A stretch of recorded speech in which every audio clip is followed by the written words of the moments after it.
د لغمان ولایت د برېښنا نوی امیر د مرستیال والي له لوري د یادې ادارې کارکوونکو ته معرفي شو.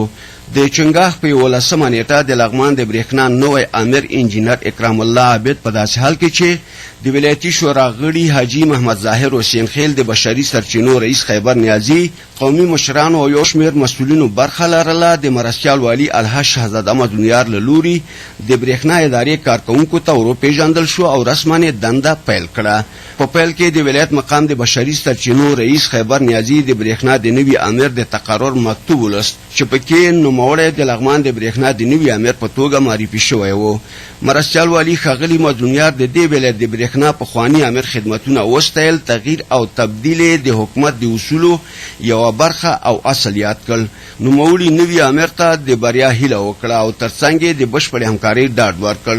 مرستیال والي ښاغلي مدنیار په خبرو کې نوي امیر ته په کارونو کې شفافیت، د ولسونو ستونزو ته پر وخت رسیدګي، په کارونو کې چټکوالی او په یو شمېر نورو برخو کې لازمې سپارښتنې وکړي.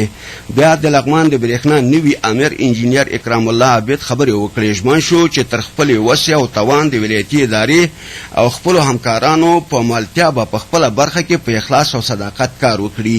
په پای کې د ولایت مرستیال والي ښاغلي مدنیار لخوا د برېښنا نوي امیر ته د مبارکۍ سربیره د یاد امیریت کارکوونکو ته معرفي کړ. د یادونې وړ ده چې انجینر اکرام الله عابد تر لیسانس زده کړې لري او وړاندې د ننګرهار د برېښنا د حوزې د رئیس په توګه دنده ترسره کوله.